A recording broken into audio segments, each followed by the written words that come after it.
भगवान विष्णु ने बताया, तुलसी को रोजाना जल देने से कौन सा फल मिलता है। एक समय की बात है, माता लक्ष्मी ने भगवान विष्णु से पूछा, हे नाथ, आप तो तीनों लोगों के स्वामी हैं। आपकी तीनों लोकों में पूजा होती है। सभी आपकी कृपा पाने के लिए उत्सुक रहते हैं। फिर भी आप इस तुलसी के पौधे की पूजा क्यों करते हैं? इसे रोजाना जल क्यों चढ़ाते हैं? मैं इस तुलसी के पौधे को जल चढ़ाने का महत्व जानना चाहती हूं। माता लक्ष्मी की बात सुनकर भगवान विष्णु ने कहा, हे देवी, तुलसी साक्षात लक्ष्मी का ही रूप है। तुलसी की रोजाना पूजा करने के कई फायदे हैं और तुलसी को जल चढ़ाने मात्र से ही मनुष्य के कई पाप नष्ट हो जाते हैं। तुलसी को जल देने का महत्व बताने से पहले मैं तुम्हें एक बहुत ही पवित्र कथा सुनाता हूं। इस कथा के माध्यम से तुम्हारे इन प्रश्नों के उत्तर मिल जाएंगे। इसलिए देवी, आप इस कथा को बड़े ही ध्यान से सुनना। भगवान विष्णु ने कहा है, देवी, जो भी मनुष्य सिर्फ इस कथा को ध्यान लगाकर पूरी सुन लेता है, उसे 100 वर्षों तक तुलसी को जल देने का फल प्राप्त हो जाता है। माता लक्ष्मी ने कहा, स्वामी, मैं इस कथा को बड़े ही ध्यान से सुनूंगी। आप मुझे वह पवित्र कथा सुनना प्रारंभ कीजिए। भगवान विष्णु ने कहा, देवी, बहुत समय पहले की बात है। किसी नगर में एक ब्राह्मण रहता था। उसका जन्म तो ब्राह्मण कुल में हुआ था, लेकिन उसके कर्म नीच प्रवृत्ति के थे। ब्राह्मण हमेशा झूठ बोलता था और गलत तरीके से पैसा कमाता था। उसका मन हमेशा ही बुरे कर्मों में लगा रहता था। वह सदैव ही जुआ, वेश्यावृत्ति और चोरी में ही लगा रहता था। उसने अपने जीवन में कभी भी पुण्य के काम नहीं किया और शास्त्रों का अध्ययन नहीं किया। ब्राह्मण होते हुए भी कभी पूजा पाठ नहीं किया। सदा ही उसकी मां दूसरों के धान में लगा रहता था और वह दिन में जो भी धन कमाता उसे रात में जुम्मा और वेश्यावृत्ति में उड़ा दिया करता था। इस तरह वह ब्राह्मण अपने जीवन को पाप कर्मों में ही गुजर रहा था। उसने अपने मुख से कभी भगवान का नाम भी नहीं लिया और न कभी देवी देवताओं का पूजन किया। इस प्रकार से पाप करते हुए उसे कई वर्ष बीत गए। फिर वह ब्राह्मण कुछ खरीदारी करने के लिए एक नगरी में जा पहुंचता है। उसे नगरी के पास में गंगा नदी बहती है और उसे नदी में स्नान करने के लिए दूर दूर से लोग आया करते थे। फिर वह ब्राह्मण गंगा जी के किनारे एक आश्रम में ठहरता है। उसे आश्रम में अनेक विद्वान ब्राह्मण प्रतिदिन पुराने का पाठ तथा भगवान की भक्ति में लीन रहते थे। वह ब्राह्मण भी ढोंग करता हुआ वहीं पर उनके साथ रुक गया और उन ब्राह्मणों के साथ रहकर उसे भी भगवान का नाम लेने का अवसर मिल रहा था। वह उसी स्थान पर कुछ दिनों के लिए रुक। फिर वहां पर आए हुए लोगों ने गायों का पूजन करके ब्राह्मणों को भोजन कराया, तो उसे ब्राह्मण ने भी उनके साथ बैठकर भोजन और भगवान का प्रसाद ग्रहण किया। वहीं पर उसे आश्रम में एक तुलसी का पौधा था।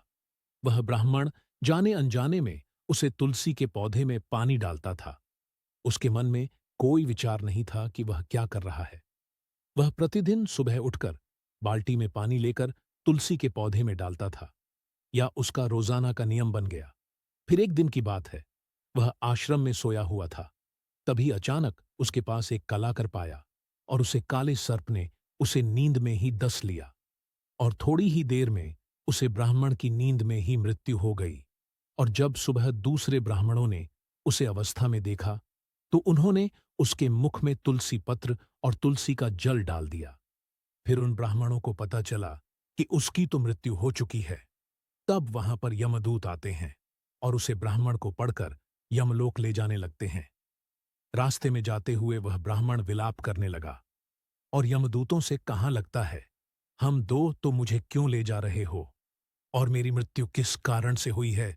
तब यमदूत कहने वालों की है, ब्राह्मण, तुमने जन्म से लेकर मृत्यु तक बहुत पाप कर्म किए हैं और तुम्हारे पापों के कारण ही तुम्हें एक काले सर्प ने काटा है और जिसकी वजह से ही तुम्हारी मृत्यु हुई है। अब हम तुम्हें यमपुरी ले जा रहे हैं। वहां पर यमराज तुम्हारे पाप कर्मों का लेखा जोखा देखेंगे और निश्चित ही तुम्हें घोर नरक में डालेंगे।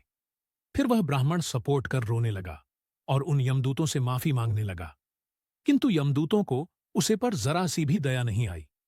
वह उसे मारते हुए यमलोक लेकर गए। जब यमदूत उसे ब्राह्मण को लेकर यमराज के सामने उपस्थित हुए तो यमराज के पास बैठे हुए चित्रगुप्त ने उसे ब्राह्मण के कर्मों का लेखा जोखा निकाला और यमराज से कहने वालों की है, धर्मराज, इस ब्राह्मण ने तो अपने पूरे जीवन भर पाप ही पाप किए हैं। इसमें इसके जीवन में कभी पुण्य का काम नहीं किया है, या तो घोर पापी है, इसे तो हमेशा के लिए नरक में डाल दिया जाए। फिर यमराज कहते हैं कि है, हम दोनों जीवन भर पाप करने वाले ब्राह्मण को उठाकर ले जाओ और इस नरक में डाल दो। यमराज का आदेश मिलते ही हम दो तो उसे नरक की ओर ले गए। वहां ले जाकर उसे खोलते हुए तेल की कढ़ाई में डाल दिया। परंतु जैसे ही उसे ब्राह्मण को खोलते हुए तेल की कढ़ाई में डाला, वह एकदम ठंडा और शीतल हो गया। इस आश्चर्यजनक घटना को देखकर वह यमदूत जल्दी से दौड़ता हुआ यमराज के पास पहुंचा। यमदूत को देखकर यमराज ने कहा कि है, हम दूध, क्या बात है, तुम इतने घबराए हुए क्यों लग रहे हो? फिर हम दूध ने कहा कि आपने जिस ब्राह्मण को नरक में डालने के लिए कहा था, मैंने जैसे ही उसे उबलते हुए तेल में डाला, वैसे ही तेल ठंडा हो गया। फिर यमराज कहते हैं कि है, हम दूध, यह तो बड़ी ही विचित्र घटना है, ऐसे तो पहले कभी नहीं हुआ था। यमराज विचार कर रहे थे, तभी वहां नारद मुनि प्रकट हो गए। नारद मुनि को देखकर यमराज अत्यंत प्रसन्न होते हैं, उन्हें प्रणाम करते हैं और उनका स्वागत करते हैं।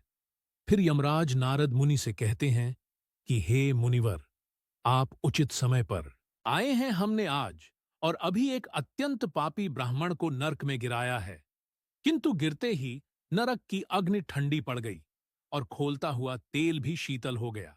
तब नारद मुनि ने यमराज से कहा कि है धर्मराज, आपने जिस ब्राह्मण को नरक में डाला है, वह नरक में डालने योग्य नहीं है, क्योंकि उसे ब्राह्मण के द्वारा अनजाने में ही ऐसा कर्म हुआ है जो नरक का नाश करने वाला है।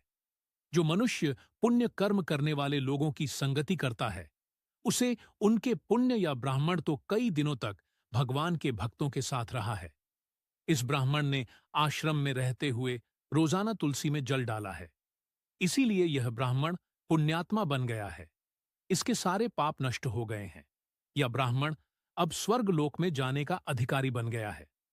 इस ब्राह्मण ने अनजाने में ही इतना पुण्य कमाया है कि कई जन्मों तक मनुष्य को प्राप्त नहीं होता है।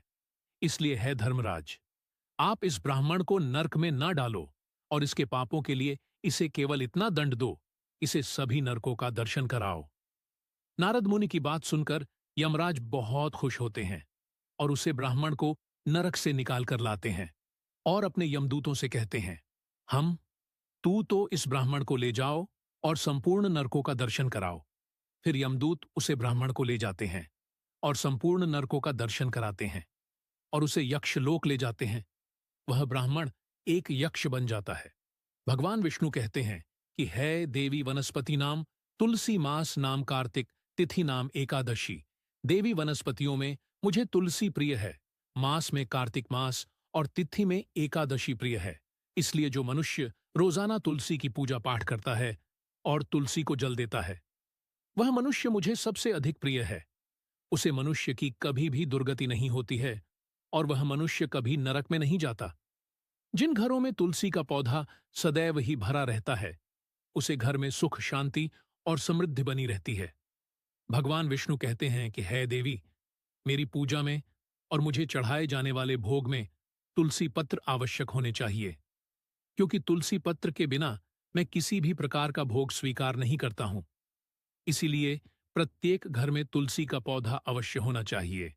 अगर आपके घर में तुलसी का पौधा है तो सुख, शांति और समृद्धि के लिए तुलसी को चुनरी अवश्य उठानी चाहिए। और ध्यान रखें कि तुलसी का पौधा चुनरी के बिना अधूरा होता है। तुलसी केवल एक पौधा ही नहीं है, बल्कि वह एक देवी है, मेरी अर्थात विष्णु की पत्नी है। इसलिए तुलसी को चुनरी अवश्य चढ़ाने चाहिए। इससे पति पत्नी में प्रेम और विश्वास बढ़ता है। पति पत्नी का दंपति जीवन खुशहाल बना रहता है। घर में रहने वाली महिलाएं सदा सुहागन और सौभाग्यशाली रहती हैं। तुलसी का विवाह भी अवश्य करना चाहिए। इससे मनुष्य के सभी दुखों का अंत होता है और सांसारिक जीवन का सुख में बीतता है। भगवान विष्णु कहते हैं कि है देवी, तुलसी के पौधे के पास अपने मुख से अपशब्द नहीं बोलने चाहिए।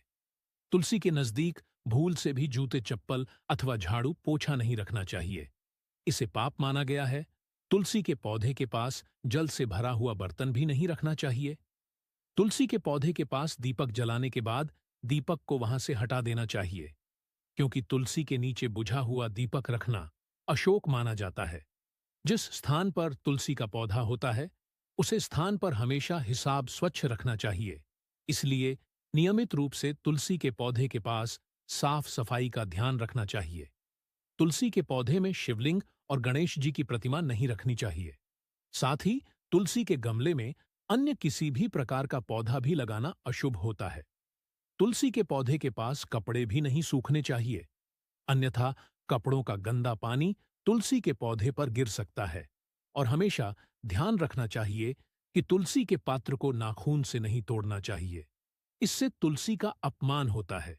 यदि तुलसी के पत्ते सूखकर गिर जाते हैं, तो उन्हें कचरे में नहीं फेंकना चाहिए, क्योंकि वह पत्ते पैरों के नीचे आते हैं तो अच्छा नहीं होता है।